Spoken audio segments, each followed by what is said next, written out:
Hi guys, today I wanted to bring up this subject of this cartridge that my father found in his vegetable garden several years ago. And would you believe my astonishment when I discovered that this is not a 7x62 54 rented, so-called also Russian, and it is not a Moser that I was expecting for him to find. What it turned out to be a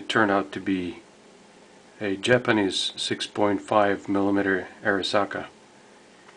You can see I can make a comparison in this book, and it absolutely corresponds to this painting here, which is in the same scale, 1:1 scale. It's absolutely identical. When you read this, the inscription here is in Russian. It's number 39 is Arisaka, 1897, year of manufacture or standard, with a Spitzer bullet, Japan. Then you see it by number 40 is Arisaka, standard 1939, Japan, 7.7 by 58. I think this one is identical to the British 303, only it is a not rimmed cartridge. This Arisaka is one of the cartridges that is semi-rimmed, or I think I called this right.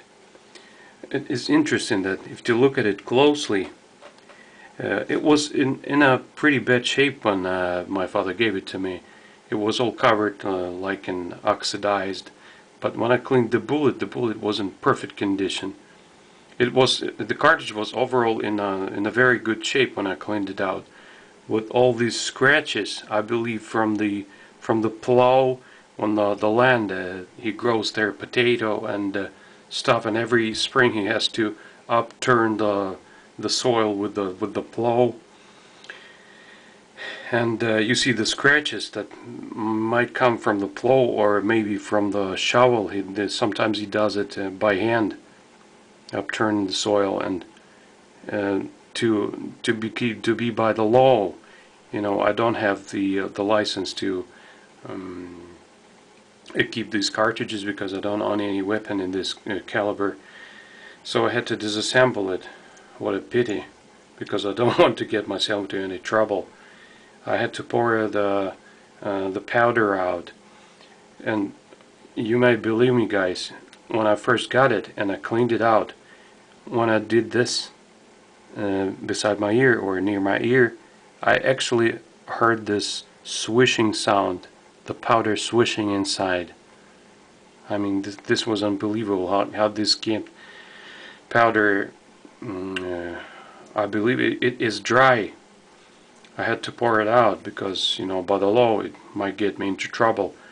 And you see that I took a chisel and stroked the primer to, it didn't go off.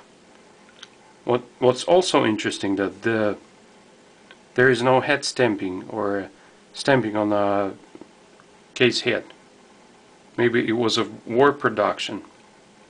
And the history of how this cartridge landed in this soil, I took an investigation on my own, and it turned out that after the war with Japan, I think this ended in 1905, and after that Russia made peace with Japan, and they made a contract for Japan to make some rifles for Russian Empire. They made, I'm not sure how many, but quite a number of rifles, and also with this were supplied ammunition, millions of such cartridges to the Russian Empire. And a lot of soldiers went with the Arisaka rifles into the First World War, and I believe that's how this landed into Ukrainian soil. This is unbelievable. I mean, the bullet in such a good shape. I also want to share this information that the rifle The picture of the rifle is also can be found in this book.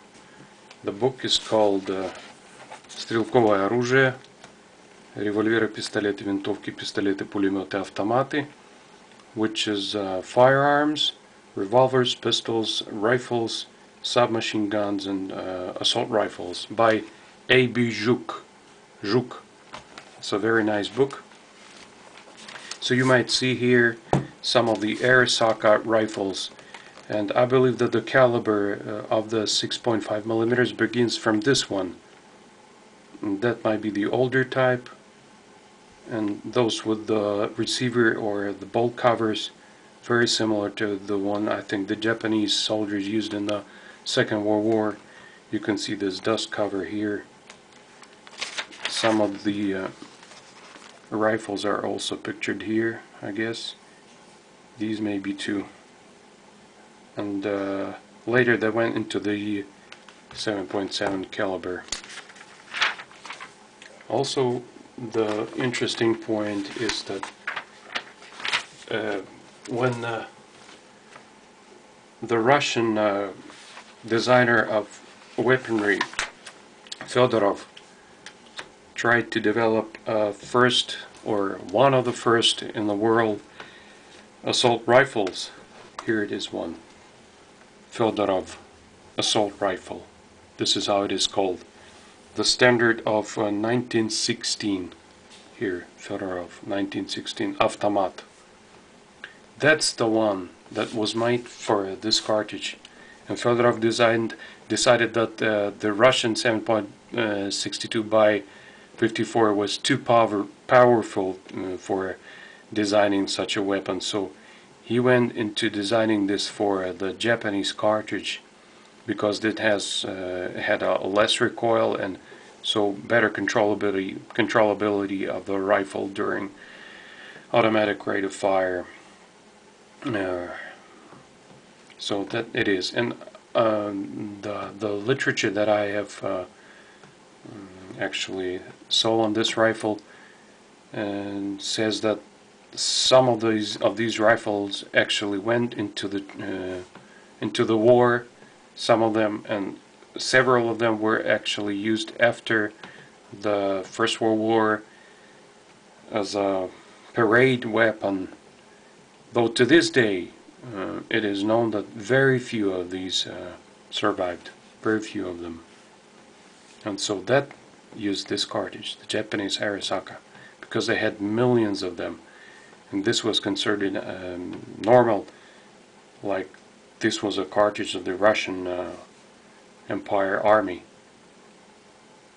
The problem also was that the cartridge was semi-rimmed, and as you know, the rims are always causing some problems for the designers of the weaponry, especially in fully automatic or semi-automatic rifles. So that's, guys, mainly what I wanted to say to you about this, and thank you for watching.